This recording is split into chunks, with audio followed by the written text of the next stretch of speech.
ഓനാട്ടുകരയെ ഭയപ്പെടുത്തിയിരുന്നൊരു യക്ഷിയുണ്ടായിരുന്നു പണ്ട്. കായംകുളത്ത് രാജാവിന്റെ രാജ്യത്തുള്ള കൃഷ്ണപുരത്തായിരുന്നു ഉപദ്രവം മുഴുവനും. ഈ യക്ഷി മനുഷ്യനെ ആകർഷിച്ചു കൊണ്ടുപോയി കൊലപ്പെടുത്തുകയായിരുന്നു പതിവ്. യക്ഷി സർവാംഗ സുന്ദരിയായ ഒരു മനുഷ്യസ്ത്രീയുടെ വേഷം ധരിച്ചുകൊണ്ട് നാട്ടുവഴിയിൽ പോയി നിൽക്കും. ആ വഴിയിൽ കൂടി പുരുഷന്മാരാരെങ്കിലും വന്നാൽ പുഞ്ചിരി തൂകിക്കൊണ്ട് അടുത്തുചെന്ന് ഒന്ന് മുറുക്കാൻ തരാമോ എന്നു ചോദിക്കും. ആ പുഞ്ചിരി കാണുമ്പോൾ യുവാക്കളുടെയും വൃദ്ധരുടെയും വരെ മനസ്സ് മയങ്ങിപ്പോകും. മുറുക്കാൻ കൊടുത്തു കഴിയുമ്പോൾ വരണം, നമുക്ക് വീട്ടിലേക്ക് പോകാം, ഊണ് കഴിഞ്ഞിട്ട് പോയാൽ മതി എന്ന് ക്ഷണിക്കും. അതിന് ധിക്കരിച്ചു പോകാൻ ആർക്കും ധൈര്യമുണ്ടാകാറില്ല. മിക്കവരും വഴി നടന്നും വിശന്നും വളരെ ക്ഷീണിച്ചവരായിരിക്കും. അല്ലെങ്കിലും ആ മോഹനാംഗിയുടെ ക്ഷണത്തെ ഉപേക്ഷിച്ച് എങ്ങനെ പോകും? അത് മനുഷ്യരാൽ സാധ്യമല്ലായിരുന്നു. അതിനാൽ ക്ഷണിച്ചാൽ ഉടനെ സമ്മതിച്ച് എല്ലാവരും അവളുടെ കൂടെ പോകുക പതിവായിരുന്നു. ഇവളുടെ ഒപ്പം പോകുന്നവർക്ക് മരണമുറപ്പായിരുന്നു. കുറച്ചു ദൂരം പോയാൽ അക്കാലത്ത് ജനവാസമില്ലാത്തൊരു വനപ്രദേശമുണ്ടായിരുന്നു. ആ കൊടുങ്കാട്ടിൽ ചെല്ലുമ്പോൾ ആ സുന്ദരി വേഷം മാറി തന്റെ സ്വന്തം വേഷം ധരിക്കും. ഏറ്റവും ഭയങ്കരിയായ ആ യക്ഷിയുടെ വേഷം കാണുമ്പോൾ തന്നെ മനുഷ്യരെല്ലാം ബോധം കെട്ട് നിലത്തു വീഴും. ഉടനെ യക്ഷി അവരെ പിടിച്ചു ചീന്തി ചോര കുടിച്ചു കൊല്ലുകയും ചെയ്യും. ഇതുമൂലം ഈ യക്ഷി പ്രശസ്തയായി തീരുകയും ആരും ഭയം മൂലം അതുവഴി പോകാതെയുമായി. അതോടെ യക്ഷി രാജ്യവാസികളെ തന്നെ ഉപദ്രവിച്ചു തുടങ്ങി. അതിനാൽ അവിടെ ആർക്കും പുറത്തിറങ്ങി സഞ്ചരിക്കാൻ നിവൃത്തിയില്ലാതെയായിത്തീർന്നു. അതറിഞ്ഞ കായംകുളത്തെ രാജാവ് ഈ യക്ഷിയെ അവിടെ നിന്ന് ഓടിച്ചുവിടുന്നതിനായി അനേകം മന്ത്രവാദികളെ അവിടെ വരുത്തി. എന്നാൽ അവരുടെ മന്ത്രവിദ്യകൾ ഫലിച്ചില്ലെന്ന് മാത്രമല്ല, പല മന്ത്രവാദികൾക്ക് അവരുടെ ജീവനും നഷ്ടമായി.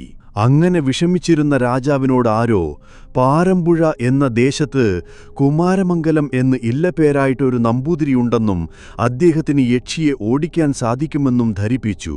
അതിൻപ്രകാരം നമ്പൂതിരിയെ കായംകുളത്ത് വരുത്തി. കായംകുളത്തെത്തി രാജാവിനെ കണ്ടപ്പോൾ സംഗതികളെല്ലാം രാജാവ് നമ്പൂരിയെ ഗ്രഹിപ്പിച്ചു.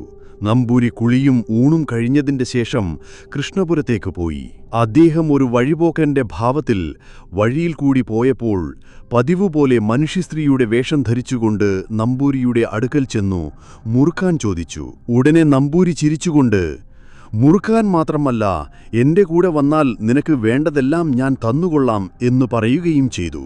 അതിനിടയ്ക്ക് അദ്ദേഹം ഒരു മന്ത്രം ജപിച്ച് യക്ഷിയെ ബന്ധിക്കുകയും ചെയ്തിട്ട് നേരെ വടക്കോട്ട് നടന്നു തുടങ്ങി. നമ്പൂരിയുടെ മന്ത്രശക്തി കൊണ്ട് ഒഴിഞ്ഞുപോകാൻ നിവൃത്തിയില്ലാതെയാവുകയാൽ യക്ഷി മനുഷ്യസ്ത്രീയുടെ വേഷമായി തന്നെ അദ്ദേഹത്തിന്റെ പിന്നാലെ ചെന്നു. അസ്തമിച്ച് നേരം വെളിക്കുന്നതിനു മുമ്പ് നമ്പൂരി യക്ഷിയോടുകൂടി ഇല്ലത്തെത്തി. അപ്പോഴും യക്ഷിയും മനുഷ്യസ്ത്രീയുടെ വേഷം തന്നെയാണ് ധരിച്ചിരുന്നത്. അതുകൊണ്ടുതന്നെ ഇല്ലത്തുള്ള അന്തർജനങ്ങൾക്ക് അതിശയമായി. അതിന്റെ മറുപടിയായി അവളൊരഗതിയാണെന്നും വൾക്ക് കഞ്ഞിയോ ചോറോ വല്ലതും ആഹാരത്തിന് കൊടുത്തേച്ചാൽ അവളൊരു ദാസിയായിട്ടിവിടെ പാർത്തുകൊള്ളുമെന്നും നമ്പൂതിരി പറഞ്ഞു. കൂടാതെ അവളെ നാലുകെട്ടിനകത്ത് പ്രവേശിപ്പിക്കരുതെന്നും താക്കീതു ചെയ്തു.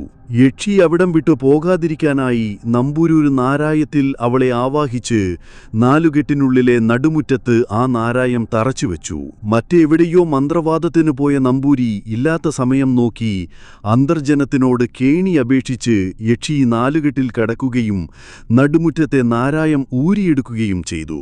അങ്ങനെ അവൾ അവിടുന്ന് അപ്രത്യക്ഷമാകുകയും വീണ്ടും കൃഷ്ണപുരത്ത് തന്റെ കേളികൾ ആരംഭിക്കുകയും ചെയ്തു. അതറിഞ്ഞപ്പോൾ രാജാവ് പിന്നെയും ഭയപ്പെട്ടു. സേവകർ നമ്പൂരിക്ക് വേണ്ട വിധത്തിൽ പ്രതിഫലം കൊടുക്കാത്തതുകൊണ്ട് നമ്പൂരി വീണ്ടും യക്ഷിയെ തുറന്നു വിട്ടതാണെന്ന് രാജാവിന് ധരിപ്പിച്ചു. രാജാവും ഇത് വിശ്വസിച്ച് തെക്കുംകൂർ രാജാവിന്റെ പേർക്ക് പിന്നെയും എഴുത്തയച്ച് കുമാരമംഗലത്ത് നമ്പൂരിയെ വരുത്തി.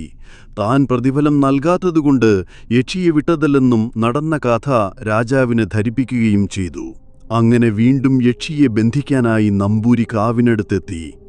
അദ്ദേഹം യക്ഷി നിന്നിരുന്ന സ്ഥലത്തോടടുത്ത് ഒരു മരത്തിന് മറഞ്ഞു നിന്നുകൊണ്ട് കൈവശമുണ്ടായിരുന്ന നൂൽച്ചരടെടുത്ത് യക്ഷിയെ നോക്കി ഒരു മന്ത്രം ജപിച്ച് 3 കെട്ടുകെട്ടി. അതോടുകൂടി യക്ഷിയെ ബന്ധിക്കുകയും കഴിഞ്ഞു. ഉടനെ അദ്ദേഹം വടക്കോട്ട് നടന്നു തുടങ്ങി. പിന്നാലെ യക്ഷിയും പോയി. ആ പ്രാവശ്യം യക്ഷി പോയത് നമ്പൂരിക്കല്ലാതെ മറ്റാർക്കും തന്നെ കാണുവാൻ പാടില്ലാത്ത വിധത്തിൽ ദേഹം മായയാൽ മറച്ചുകൊണ്ടാണ്. ഇല്ലത്തെത്തി യക്ഷി നമ്പൂരിയോട് തന്നെ ദാസിയാക്കരുതെന്ന് അപേക്ഷിച്ചു. ആരെയും ഉപദ്രവിക്കാതിരുന്നാൽ നിന്നെ ഞാൻ എൻ്റെ പരദേവതിയുടെ നിലയിൽ കുടിയിരുത്തി ആഹരിച്ചുകൊള്ളാം എന്ന് നമ്പൂരി അറിയിച്ചു. അങ്ങനെ ചെറുതായിട്ടൊരു ശ്രീകോവിൽ പണിയിക്കുകയും ഒരു വിഗ്രഹമുണ്ടാക്കിച്ച് യക്ഷിയെ ആ ബിംബത്തിങ്കൽ ആവാഹിച്ച് ആ ശ്രീകോവിലിൽ യഥാവിധി പ്രതിഷ്ഠിക്കുകയും അവിടെ പതിവായി നിവേദനം തുടങ്ങുകയും ചെയ്തു. പ്രതിഷ്ഠ കഴിഞ്ഞതിൻ്റെ ശേഷം ആ യക്ഷിയുടെ ഉപദ്രവം ഇക്കാലം വരെ ആർക്കും ഉണ്ടായിട്ടില്ല. ആ യക്ഷി കുമാരമംഗലത്ത് നമ്പൂരിയുടെ പരദേവതയുടെ നിലയിൽ ഇപ്പോഴും അവിടെ തന്നെ ഇരിക്കുന്നു.